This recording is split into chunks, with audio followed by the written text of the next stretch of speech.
What is up, everybody? Welcome to DFS by the Numbers. These are my Draftkings MMA picks for UFC Vegas 75. We got Marvin Vettori going against Jared Cannonier. I need all the wins, yeah. Harder than all of this. You better move, you might get knocked out. Knocked out. You better move, you might get knocked out. Knocked out. You better move, you might get knocked out. Knocked out. And we're back talking some DraftKings for UFC Vegas 75. It is a 13-fight card. It was supposed to be 14, but we lost the Hani Barcelos Miles Johns fight. But yeah, 13 fights. I think it's a very good card, especially from an Apex perspective. We are at the Apex and really looking forward to pretty much every single fight outside of a select few. Like, I'm not really looking forward to the Bukauskas-Pauga fight or the Salikov-Dalby fight, but the other 11 I'm really looking forward to. I think it's going to be a fun night of fights. I think we'll get some high scores, and yeah, should be a good time as always. Before we get started and get into the picks, if you guys can please leave a like on the video, subscribe to the channel. That is always appreciated. Sign up on Underdog Fantasy. Use that promo code at DFSBTN for a 100% deposit bonus up to $100. It will touch on a fantasy, an Underdog fantasy play I really like later in the show here. But with that said, I say we get into it, and we're going to start with the fight doesn't go to decision lines here. We got two pretty big ones, or three pretty big ones. We have a Torres Moda minus 450 for the fight doesn't go to decision here. And yeah, it's the most likely fight to end inside the distance. And with a guy in Torres, you can kind of see why. This guy has 15 fights, 14 of them. I think we have 14 of them, finishing in the very first round. So this is a guy that gets in and gets out, whether he's winning the fight or whether he's losing the fight. Nicholas Moda is a guy that has 4 losses. All 4 of his losses come inside the distance. I think somebody's getting served here. I think somebody's getting served here rather early as well. And it's a really good fight to target. Like Torres, first round upside.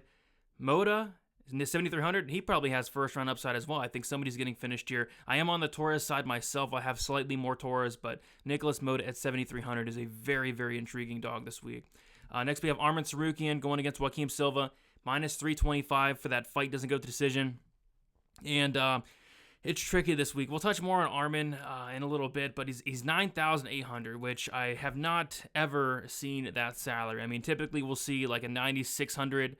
I think recently we started getting some 9,700s. Remember, Joe Pyfer was 9,700, but I've not seen a 9,800, and we see it this week with Arman Tsarukyan. So for cash, yeah, I mean, if you can play him, you can play him. I personally was not able to get to Tsarukyan in my cash line. Like, it's hard to fit him in this week because there's not a ton of underdogs I really like this week.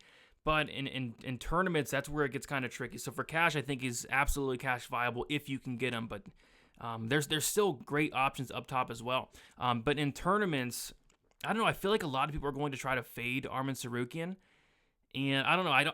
As of now, I don't have like a ton of them, but I do have some Arman Tsarukyan. Still trying to figure out how much of Arman Tsarukyan I want. 9,800 is a ton, and he could pay it off. Like this is a phenomenal matchup for him, but I don't know. 9,800 is a crazy price tag. So whether you choose to fade him or not, I think he wins this fight. I think it's a fight that probably shouldn't even be sanctioned. He should go out there and put up a big score. It's just, is it going to be enough to find his way onto the optimal lineup is the big question. So as far as Silva, I'm not touching him. He's a big dog for a reason. I think he gets starched here at some point in this fight.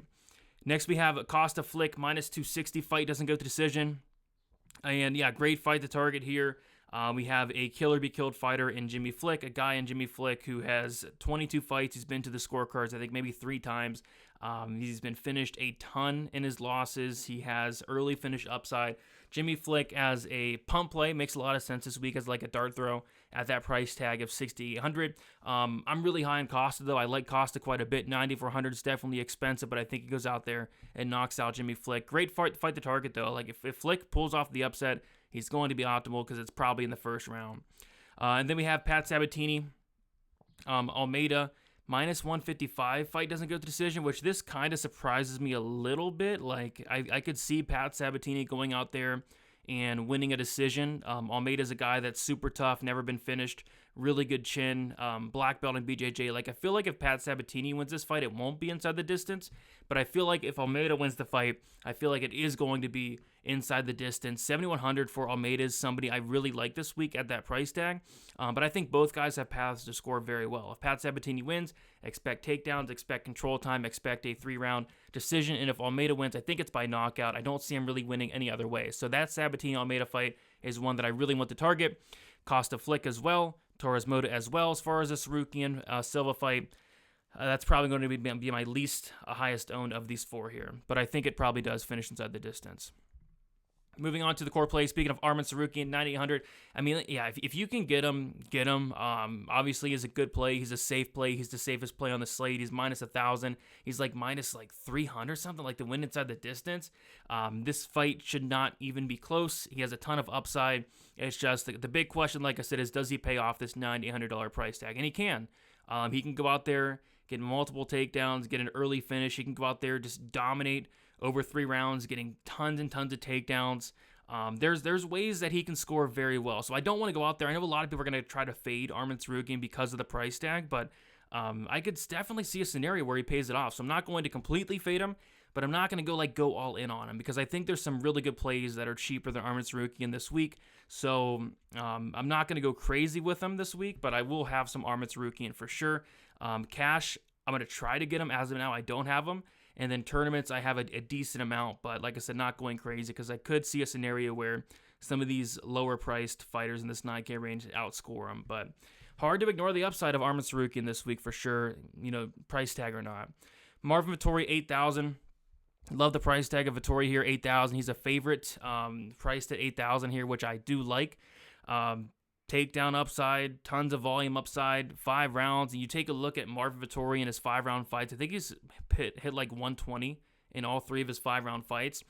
Not saying that happens here, but you don't really need 120 at 8,000. I mean, give me 100, give me 100 to 110. I'll be very happy with that from Marvin Vettori. I think if Marvin Vettori wins, expect a big score, expect volume takedowns, and a decision win there. I like him a lot at 8,000 this week. Ronnie Lawrence, 8,700. Back to the Ronnie Lawrence train. He did disappoint in his last fight against Saidakab Kakhramonov, where Kakhramonov actually went out there and implemented Ronnie Lawrence's game plan against him, where Kakhramonov got like 10 takedowns against Ronnie Lawrence. I think Ronnie Lawrence gets back to his winning ways, his wrestling ways here, and goes out there. And if Ronnie Lawrence wins a fight, any fight in the UFC, he's bound to score very well. This guy's takedown numbers are just insane. He's completing, I think it's like 6 takedowns per 15 minutes, even with the last fight against Saidakab, where I think only got 1, but his takedowns are still, what is it, like, actually 7 takedowns per 15 minutes, even with that Saidakab fight, completing takedowns at a 77% accuracy, just unheard of numbers here. If Ronnie Lawrence wins this fight, expect a ton of takedowns, some control time, solid volume, and a very big score, 8,700. I think Ronnie Lawrence has some of the highest upside on the slate this week. Manuel Torres, 8,900. Speaking of upside, Torres is a guy, what has he got? 13 wins, 12 of which come in the first round. This guy's going to get after it early and often. He's going to try to take off the head of Nicholas Moda. And if he does that in the first round, he's bound to score very well. 60-second bonus upside as well for Manuel Torres. He's going to go out there, get after it early. I like him to finish this fight, probably in the first round, put up a big score. But if this fight does get extended, I have some serious concerns, but I don't really see it getting extended. I think somebody's going down here in the first round. Moving on to our GPP plays here, we have Teresa Bleda, 9,500. Cheaper than Arman Sarukian first and foremost. I think it's definitely good there. 300 cheaper than Arman Sarukian, easier to fit in your lineups, and I think she has obviously not as much upside as Arman Sarukian, but solid upside for sure. She's going against Gabriel Fernandez, who just can't stuff a takedown, has no ground game whatsoever off her back, so I think Bleda has takedown upside here, and honestly finish upside once she gets on the mat here. Fernandez, she was getting really close to getting finished by Jazz the Vicious in her last fight. I think if Bleda gets in those same positions, she's going to have an opportunity to finish this fight, potentially early as well. So I like Bleda, 9,500. We'll talk about her opponent later down the show. Like, if this fight does get extended, I do have some serious concerns, but Bleda, I think, has a lot of upside. Great matchup for her as long as her cardio does hold up. Next, we got Christian Leroy Duncan, 8,600. I like Duncan here. Solid volume, tons of power. He's going to have a big reach advantage as well, 8-inch reach advantage as well. And I think he has the majority of the finishing upside here. Petrosian probably going to be the higher volume guy, probably going to land more strikes, but Duncan going to be landing the harder shots, the bigger shots, having the bigger moments as well. I also think Leroy Duncan has sneaky takedown upside just due to the fact that Petrosian has terrible takedown defense sitting at 25%. I feel like if Duncan wants to get this fight down to the mat, he'll be able to, just because Petrosian can't stuff a takedown at all. So yeah, I like Duncan. I think he has multiple ways to win this fight, multiple ways to score well, and I like him at 8,600 this week. Pat Sabatini, 9,100. I'm actually picking the other side. I'm picking Lucas Almeida here as a pretty big dog, but if Sabatini wins this fight at 9,100, he's going to wrestle because he's not going to want to stand and strike with Lucas Almeida at all. Like, I mean at all. If Pat Sabatini wins this fight, it's probably because he took down Lucas Almeida in every single round, controlled him for the majority of the fight, and Lucas Almeida was not able to do anything about it. Because at range, it's not even close. And I think at range, Almeida is very live for a knockout here. But yeah, Pat Sabatini, his win condition is going to score very well. For that reason, I will have some Pat Sabatini, although I am picking the other side this week. And then Alessandro Costa, 9,400. We touched on him a little bit. I think he finishes Jimmy Flick. Jimmy Flick's a guy that's been finished so many times in his career. Jimmy Flick's a guy that I question the cardio, the toughness, the heart, the chin, the durability. I question a lot about Jimmy Flick. Does he want to be here? Coming off of a big retirement, looked awful in the Johnson fight. Just a lot of question marks on the Jimmy Flick side, and you don't want to have those question marks against somebody in Costa who just hits like a truck for the flyweight division. I think Costa finishes Jimmy Flick, and probably early as well. Just has to survive that submission attempts from Flick if the fight does hit the mat, but even then, Costa's a really good black belt in his own right, so I think he's going to be fine there, and I think he finishes Flick at some point in this fight, probably first round even. All right, next we'll go to, speaking of Costa, my favorite underdog play this week. If you guys have not already, sign up on Underdog, use that promo code at DFSBTN for a 100% deposit bonus. Good stuff on there. So for Alessandro Costa this week, I like to higher on the 0.5 finishes, which simply means if he finishes Jimmy Flick, that hits there. And I like him to win this fight. He's a big favorite. I like him to finish this fight. I think he goes out there and finishes Jimmy Flick. He's favored to finish this fight as well. I think cost inside the distance is like minus 130-ish. So I like that. I like that higher on 0.5 finishes this week. If you want to check it out, use that promo code at DFS at BTN there. And let's see if Costa can get it done for us there. All right. Moving on to our live dogs, we have Denise Bondar, 7,900. A little bit more popular than I expected Bondar to be this week, but yeah, it looks like people are kind of onto it. I'm very high on Bondar this week, especially at this price tag. So he's 7,900, and he's a favorite. I think he's like minus 130 now even, so money's been pouring in on Bondar, which I did not really expect because of the Malcolm Gordon fight. I thought there would be some serious recency bias on that, but no, I think it's a good matchup for Denise Bondar here, going against Hernandez, who just can't stuff a takedown to save his life. Hernandez just got subbed in his last fight in the first round. Denise Bondar has not really fought anybody, but I think he has some skill. I think he can wrestle, he can grapple, he's dangerous. 100% finish rate, you cannot be ignored for somebody sitting at 7,900. I like Bondar here at this price tag a ton. Yeah, we'll see what happens. I think he's gonna be a little bit higher on, like I said, but I think he's a really good play this week. Lucas Almeida, 800 cheaper than Bondar, 7,100. A guy that I think is very live to win this fight. On the feet, I think he's very live to knock out Pat Sabatini. So not only do I think he can win this fight, but I think if he does win, he puts up a very, very good score here with a knockout. Black belt and BJJ, from what I've seen, he has solid takedown defenses. If he's able to keep this standing, it's not even going to look close. Like, this price tag does not make sense to me. Could Pat Sabatini grind him out for 15 minutes? Sure. But he's going to have to grind him out for the full 15 minutes. He's not going to want to strike with Almeida at any point because he's so dangerous, he hits so hard, and he's going to be at a big striking advantage. So I like Almeida. I love the savings with Almeida this week, especially. Not a ton of dogs I like this week, but he's one of them, and so is Bondar. Nicholas Mota, 7,300, just a fight you got to target, a fight that somebody's getting served, and it's getting served probably under 1.5 rounds. Mota's been over 1.5 rounds, and over 1 round even, once in his career. I think these guys are going to stand and bang until one man falls. Mota has a ton of power. Mota's a live dog, and I'm going to have a decent amount of them. I have more Torres, but I will have a decent amount of Mota at this price tag. And then I'll throw somebody else out here at you.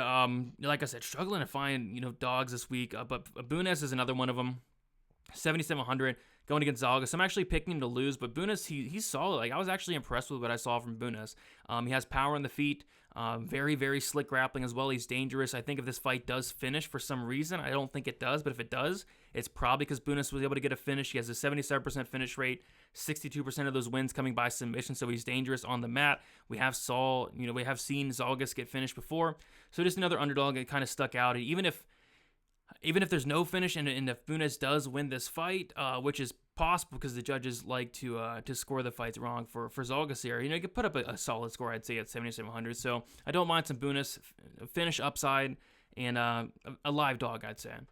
Everybody's live against Zalgas just because the judges hate him. All right, pump plays, couple sticking out here. Jimmy Flick, 6,800. I mean, Jimmy Flick's the definition of a pump play. This guy's a kill-or-be-killed fighter. He's going to give you a couple minutes, and if he wins, he wins. If he doesn't, he's going to fold. He's going to quit. He's going to look for a way out. So yeah, he's going to go out there, try to submit Costa in the first couple minutes. If he does, he puts up a massive score and breaks a slate, and it's possible. I mean, Jimmy Flick's, a guy that's very dangerous on the mat and early. I personally don't think it happens, but at 6,800, you got to take some shots there. Gabriela Fernandez, 6,700 going against Bleda. If Bleda does not get the early finish here, I do have some concerns about the gas tank. I think Fernandez would then be live for a second or third round knockout if it turns out Bleda does either A, gas out, or if it turns out that Bleda's not able to get the takedowns. I think Bleda's in serious, serious trouble if she cannot get this fight down to the mat. So don't mind some Flick or Fernandez in terms of pump play, like dart throw type plays this week. And then fades. I'll actually give you two this week. We have a 13-fight card. Muslim Salikov, 9,200. No grappling upside. I don't think he has a ton of finishing upside. Finishing Nick Dalby. 0 volume. 0 cardio. 9,200. I mean, I just can't get there when you got Pat Sabatini. You got even Arman Tsarukyan. You got Manuel Torres cheaper. You got Christian Leroy Duncan. You just so many other options. Costa. Bleda. Just can't get there. Same thing with Modestas. Modestas, no takedown upside. Very little finishing upside, I'd say. No volume from Modestas. I mean, kind of the same thing. I can't pay $9K for either of these guys. So I'm going to be fading both Modestas and Salikov and probably their fights in general. But that is about it. We did it. Thank you guys so much for watching. Leave a like on your way out. Subscribe to the channel. Check out dfsbythenumbers.com. We're working on getting out all the content. A little bit behind this week, but everything seems to be about done. Working on my DFS article right after this. But yeah, check out Underdog Fantasy if you guys have not already. Use that promo code DFSBTN and get yourself a deposit bonus. Other than that, best of luck for UFC Vegas 75, and we'll talk to you guys very soon. See you.